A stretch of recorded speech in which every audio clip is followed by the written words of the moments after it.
պատմությունը շատ բաց եւ հասանելի կարող եք տեսնել։ Հայաստանի արդարադատության նախարարությունը չի հստակեցրել, թե ինչ երաշխիքներ է ստացել Սիրիայի Արաբական Հանրապետությունից ՑՄԱ ազատազրկման դատապարտված երկու վարձկանների պատժի կրումը շարունակելու վերաբերյալ։ Յուսեֆ Ալ-Աբեդ Ալ-Հաջին եւ Մուհրաբ Մուհամմադ Ալ-Շխերին դիմել էին արդարադատության նախարարությանը պատժի մնացած մասը Սիրիայի քրեակատարողական հիմնարկում կրելու խնդրանքով։ Փաստերի եւ հանգամանքների ուսումնասիրությունից հետո նախարար Սրփուի Գալյանը որոշել է բավարարել վարձկանների խնդրանքը։ Արդարադատության նախարարությունը չի պատասխանել հետքի այն հարցին, թե նախարարությունն ինչ երաշխիք է ստացել, որ սիրիացի երկու վարձկաններին փոխանցել է Սիրիայի Արաբական Հանրապետությանը։ Նախարարությունից հետքին միայն հայտնել են, որ Հայաստանի Հանրապետության եւ Սիրիայի Արաբական Հանրապետության միջև դատապարտյալների փոխանցման հարցը կարգավորվել է քրեական վարույթներով իրավական օգնության մասին օրենքի 80-րդ հոդվածի համաձայն, ըստ որի դատապարտյալի փոխանցումը կարող է իրականացվել Հայաստանի եւ օտարերկրյա պետության միջև փոխադարձության հիման վրա։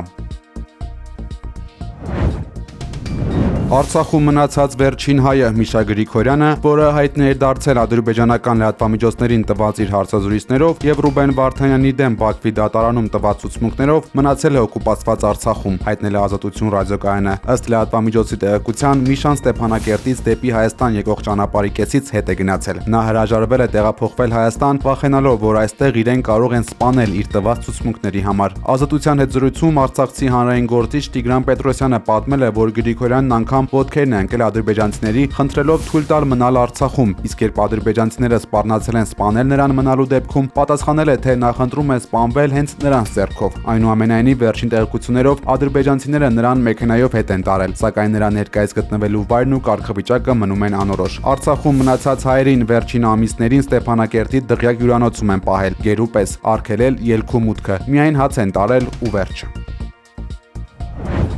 Նոր մանրամասներ Գյումրիի Երևան մայրուղում տեղի ունեցած խոշոր վթարից առավոտյան միմյանց էին բախվել 15 մեքենա, ինչի հետևանքով 10 քաղաքացի հոսպիտալացվել է մարզային ու երևանյան հիվանդանոցներում։ Մի քանիսի վիճակը ծանր է, հայտնել է առողջապահության նախարարը։ Փրկարարների դեպքի վայր հասնելուց առաջ քաղաքացիները երկու վիրավորի տեղափոխել էին հիվանդանոց։ Երկու քաղաքացու էլ փրկարարները հատուկ տեխնիկայի օգնությամբ էին կարողացել դուրս բերել մեքենաներից։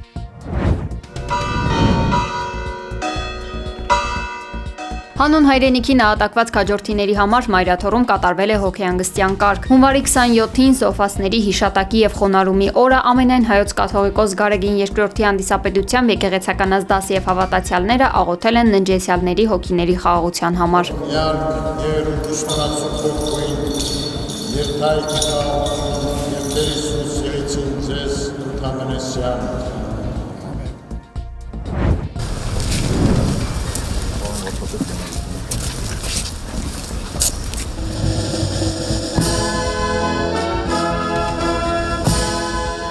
Առանց լրատվամիջոցների, առանց զոհվածների շիրիմներին մոտենալու հունվարի 27-ին վարչապետ Նիկոլ Փաշինյանը, նախագահ Վահագն Խաչատուրյանը եւ այլ պետական այրեր այցելել են Եռաբլուր զինվորական Պանթեոն, հարգանքի տուրք մատուցելու հայրենիքի պաշտպանության համար զոհվածների հիշատակին։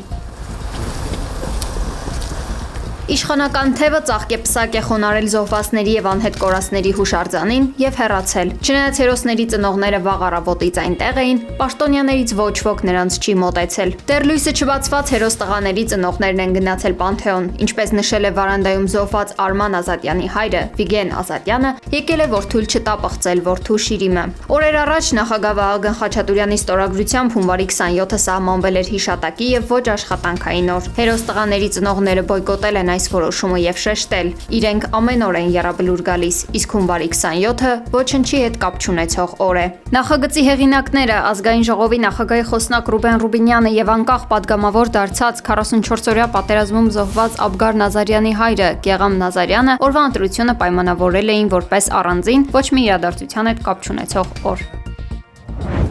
Սիրելի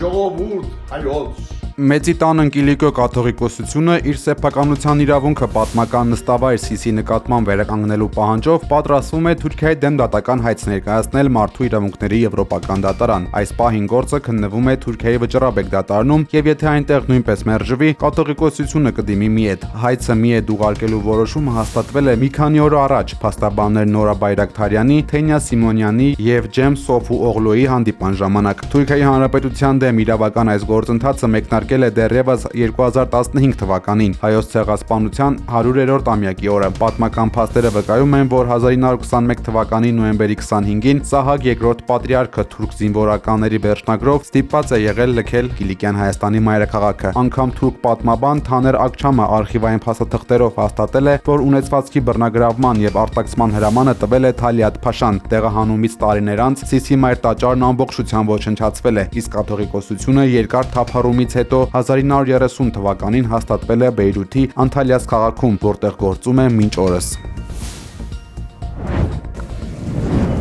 Ստրասբուրգում ընդունված ԵԽԽՎ մոնիթորինգի ընթացակարգի առաջընթացը անվանման բանաձևում Եվրոպայի խորհրդի խորհրդարանական վեաժողովը կոչ է արել ազատ արձակել Ադրբեջանում պահվող հայ գերիներին։ Վեաժողովը մտահոգություն է հայտնել Ադրբեջանում մարդու իրավունքների վիճակի վատթարացման եւ քաղաքական դրդապատճառներով ենթադրաբար ձերբակալված անձանց թվի աճի կապակցությամբ, կոչ անելով երկրի իշխանությանը դադարեցնել հետապնդումները եւ անհապաղ ազատ արձակել քաղաքական դրդապատճառներով ձերբակալված բոլոր անձանց, այդ թվում 23 հայ գերիներին։ Միևնույն ժամանակ ԵԽԽՎ-ն ողջունել է Հայաստանի եւ Ադրբեջանի միջև խաղաղության համաձայնագրի նախաստորագրումը։ Փետրվարի 1-ից EasyPay-ի, Telcel-ի եւ Իդրամի տերմինալներով եւ էլեկտրոնային դրամապանակների միջոցով հնարավոր չի լինի վճարել Viva Armenia-ի եւ Team Telecom-ի հաշիվները։ Գործարքները հնարավոր կլինի իրականացնել միայն օպերատորների բջջային հավելվածում, բանկերում, Հայփոստի բաժանմունքներում եւ MobiDram, UPay եւ TeamPay հավելվածների եւ տերմինալների միջոցով։ Team Telecom-ը հասանելի չի լինի նաեւ Fast Shift-ի վճարային տերմինալում եւ հավելվածում։ Ռուսաստանը քաղաքացիություն եւ կացության թույլտվություն չի տրամադրի դատվածություն ունեցող միգրանտներին։ Կառավարությունը հաստատել է այս մասին օրինագիծը։ Ըստ դրա, Ռուսաստանի քաղաքացիություն կամ կացության թույլտվություն ստանալու համար դիմելիս միգրանտներից կպահանջվի դատվածության բացակայության մասին տեղեկանք։ Օտարերկրացին պետք է համապատասխան փաստաթուղթ ստանա իր երկրից։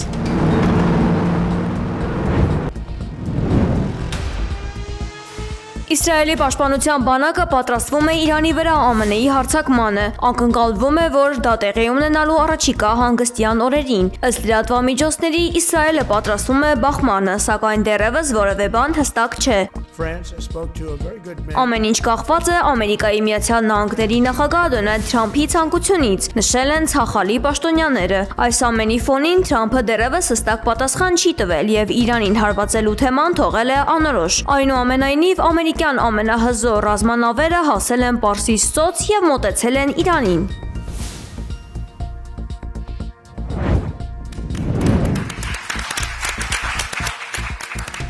20 տարի բանակցելուց հետո Հնդկաստանն ու Եվրամիությունը կնքել են ազատ առևտրի շրջանակային համաձայնագիր, որը համաշխարհային տնտեսության համար շրջադարձային նշանակություն կունենա, պնդում են վերլուծաբանները։ Ստորագրված փաստաթղթով Նյու Դելին կվերացնի տարեկան մինչև 4 միլիարդ եվրոյի հասնող մաքսատուրքերը եվրոպական արտադրանքի համար։ Սա հնարավորություն կտա մոտ ապագայում կրկնապատկել Եվրամիությունից Հնդկաստան արտահանումները։ Այս գործարքը կնվազեցնի նաև տնտեսական կախվածությունը Չինաստանից։ Փորձագետների կարծիքով համաձայնագիրը ոչ միայն տնտեսական օգուտներ կբերի, այլև կամրապնդի աշխարհաքաղաքական կապերը Բրյուսելի եւ Նյու Դելիի միջև։